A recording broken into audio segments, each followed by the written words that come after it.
Hi everyone, welcome to another video. So in today's video what I'm going to be doing is giving you an update on the channel because obviously I've not been here for over a year now, and I'm also going to be going over the exams and particularly the product updates because there's been quite a few changes in the time that I've had off, and so I think it'd be useful for us to start afresh with a brand new video going through exactly what's going to be covered in your GCSEs. So before I get too much into my plans for the channel, me coming back and what this means for the future, let's have a look at your GCSEs and exactly what you guys are going to be tested on either over the coming months or next year when you complete your GCSEs. So component 1, or exploring the media, this is essentially paper 1 of your exam. It's an hour and a half and it's split into two sections, section A and section B. Section A is worth 45 marks and it will be testing you on media language and representation. Section B is worth 30 marks and this will be testing you on industry and audience. Now it's worth bearing in mind that this particular paper is worth 40% of your GCSE, and so this one paper makes up the biggest chunk of your overall GCSE. Now, alongside your exam paper for component 1, you'll also be given a resource book. This resource book is to be used with section A only. And what that will have is printed copies of some of those resources for whatever comes up in question 1 and 2, okay, for section A. And so it's really important that you understand the following products because any of these can come up in paper 1, okay? And this is where there is a slight difference between those of you who are just starting your GCSEs if you're in years 9 and 10, and those of you who are coming towards the end of your GCSEs and who are in year 11. So you can see I've got two different colours on the screen here.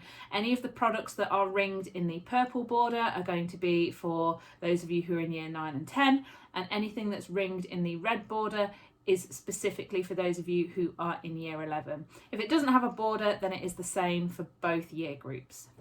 So for component 1 section A, you need to be aware of magazine front covers, specifically the front cover of Pride and then the front cover of GQ. And there's a difference here as to whether you are in years 9 and 10 and whether you are in year 11. So you can see on the screen which copy of GQ you need to be aware of.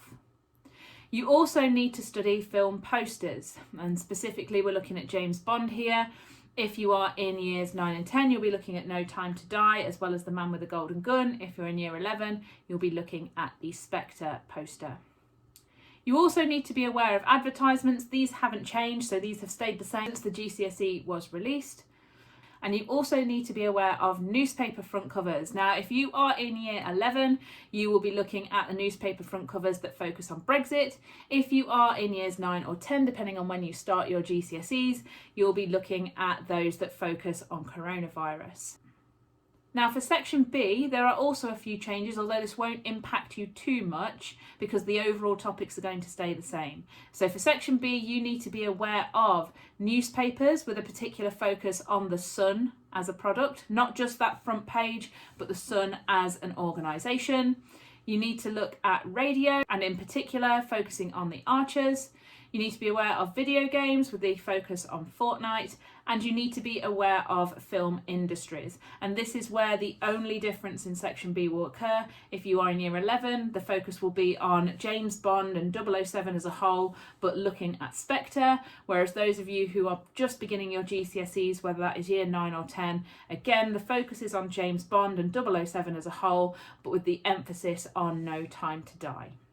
And it's worth pointing out here that if you are looking at film, you're not looking at the whole film, you're not being asked to analyse the film in any way, shape or form, you're just being asked to look at the industry and the representation in those marketing tools such as the poster. You won't be questioned on the actual film unless it relates to industry or the poster itself. Now paper 2 is only worth 30%, and you'll notice that that means there's 30% of your overall GCSE missing. I'm going to come on to that at the end of this video because that leads in quite nicely to what I'm going to be focusing on over the next few weeks. But in component 2, which is understanding media forms and products, you'll again have 1 hour 30 minutes, and again it will be split into two sections, but both of these sections are worth 30 marks. Now you'll notice that they both appear to test the same in terms of your key concepts, but it's worth remembering that section B will only test you on those key concepts that haven't come up in section A. So if section A tests you on media language and representation, section B will test you on industry and audience. If section A tests you on language and industry, section B will test you on representation and audience. So it's basically looking at whatever has been dealt with in section A, the things that are remaining will be dealt with in section B. And that way this paper will cover all of the key concepts just as paper 1 does. Now again, there are some differences in the products that you're going to study. You'll have a choice here as well. Now that's a choice that potentially you will be allowed to make yourself, but it might be a choice that is made for you by your school or by your teacher. So make sure that you're listening to them and following their advice on what it is that you need to study in particular. For section A, the focus is on television, and you'll either be studying crime drama, which has stayed the same since the GCSE was released. You'll either be looking at Luther and the Sweeney, or you will be looking at sitcom, and this is where there is a difference. If you're in year 11, you'll be looking at the IT Crowd and Friends, and if you're in years 9 and 10, you will be looking at Man Like Mabine and Modern Family. Now section B is where things get a little more complicated. We're looking at music video and online media in relation to music, and this is again where there's quite a bit of choice. Okay, now you'll end up studying 3 music videos or artists in total, but you need to be aware that you'll be picking one from each of the categories that I'm about to show you. Okay, so you will need to choose one male artist, and you'll have a choice here of either Bruno Mars's Uptown Funk or Justin Bieber's Intentions. So you'll choose one of those, but then you also need to be aware of a female artist. And in this instance, there is a slight difference because those of you who are in year 11 will be looking at either Katy Perry's Raw or Taylor Swift's Bad Blood. Those of you who are in year 9 or 10, you'll be looking at Lizzo's Good as Hell or Taylor Swift's Bad Blood. And then you also need to study a traditional artist, and the traditional artist is a choice between either TLC's Waterfalls or Duran Duran's Rio. So overall for section B, you'll be looking at 3 artists and videos in total. Now this brings me quite nicely onto what I'm going to be looking at over the next few weeks, and also what's going to happen with the channel. So over the next few weeks, I'm going to be looking at that additional 30% of your GCSE, which is made up of the NEA, or non-exam assessment, otherwise known as coursework. There are a lot of videos on my channel already for both paper 1 and paper 2. For those of you who are in year 9 or 10 and who are looking at those new products, obviously there are no videos for those just at the moment, but you can look at the ones that haven't changed. You can look at the ones that are being tested in years 10 and 11 and use that as wider study. Eventually I will get around to making videos on those new products that have come up for your year group. Those of you who are in year 11, you've already got plenty of videos that you can be using on my channel for anything in paper 1 and paper 2.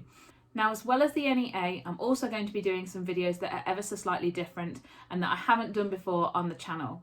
And what I'm going to be doing is bringing in any stories that I find in the news or anything that's cropping up within society that links to a topic that you're doing for your GCSEs. I'm going to have a video which will be mostly talking based, and I think I'm probably going to label them as discussion videos, but we're going to have a look at how that impacts that particular area of the media. So for instance, we're going to look at the passing of Queen Elizabeth, how that affected things that were shown on television and why that was such a big event, particularly in things like news. And so that will give you a broader understanding of newspapers, news media in general, and give you a greater insight into some of the regulations and some of the things that were and weren't allowed to be shown on television at that particular time. Hopefully what this will do is it will give you a much broader understanding of the media, particularly for those of you who want to maybe have a career in the media eventually when you're out of school, but also for those of you who are looking at getting that 7 to 9 at the GCSE so that you can show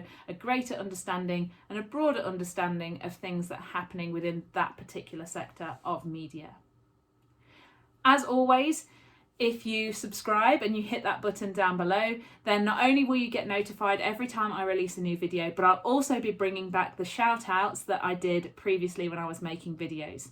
If you are subscribed and you had subscribed to me while I had time off, then please just leave me a comment in the comments box below and I will add you to the shout outs for the next video.